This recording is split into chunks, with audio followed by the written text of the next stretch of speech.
A reading from the Holy Gospel according to Luke, chapter 10, verses 1 to 9.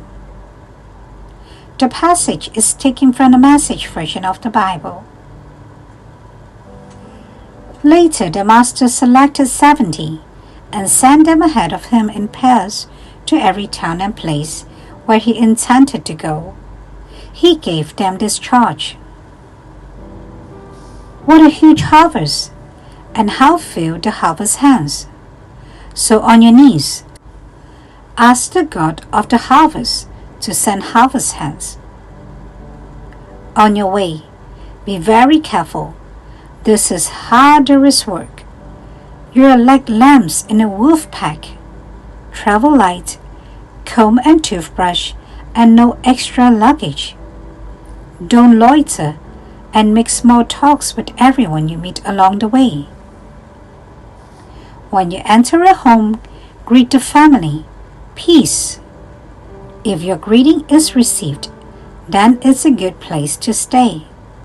But if it's not received, take it back and get out. Don't impose yourself. Stay at one home, taking your meals there, for a worker deserves 3 square meals. Don't move from house to house looking for the best cook in town. When you enter a town and are received, eat what they set before you. Heal anyone who is sick, and tell them God's kingdom is right on your doorstep." The Gospel of the Lord. Good morning. Welcome to Coffee with God, and I am Father Joseph Matthew. Today, on the 18th of October, the church celebrates the feast of Luke the Evangelist, and we reflect on the Holy Gospel according to St. Luke, chapter 10, verses 1 to 9.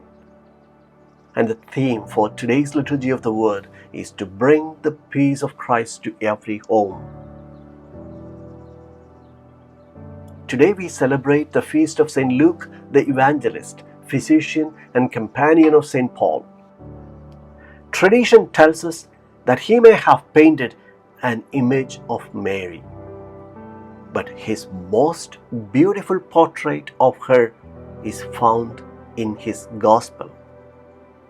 The Annunciation, the Visitation, the Nativity, the Presentation, the hidden life in Nazareth, and her presence at the Pentecost. Luke helps us see Mary's heart, her faith, her trust, her discipleship.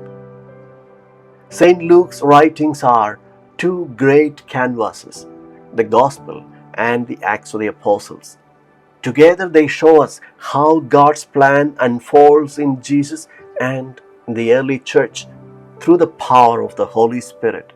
Today's Gospel is a striking example. Jesus not only sends the 12, but also 72 other disciples, 2 by 2.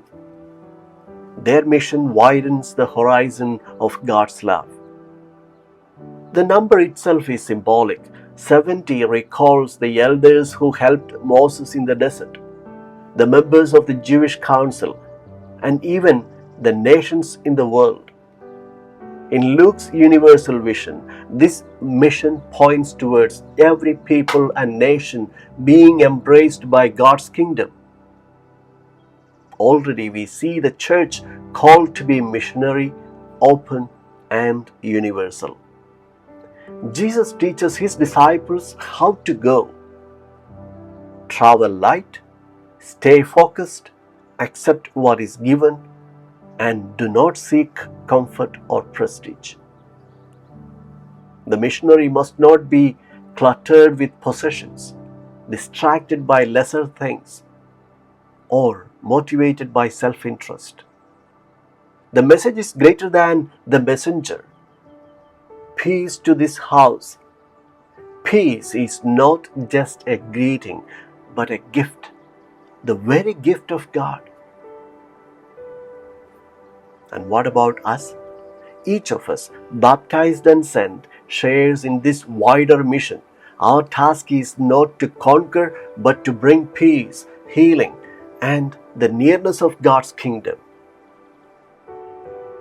Like St. Luke, we are called to be storytellers of God's mercy, painting not with colors or ink, but with our lives. On this feast of St. Luke, let us ask for his intercession that we may live simply, serve the Lord faithfully, and carry Christ's peace into the homes and hearts we encounter. May our lives, like St. Luke's Gospel, reveal the face of a God who is love for all nations, all peoples.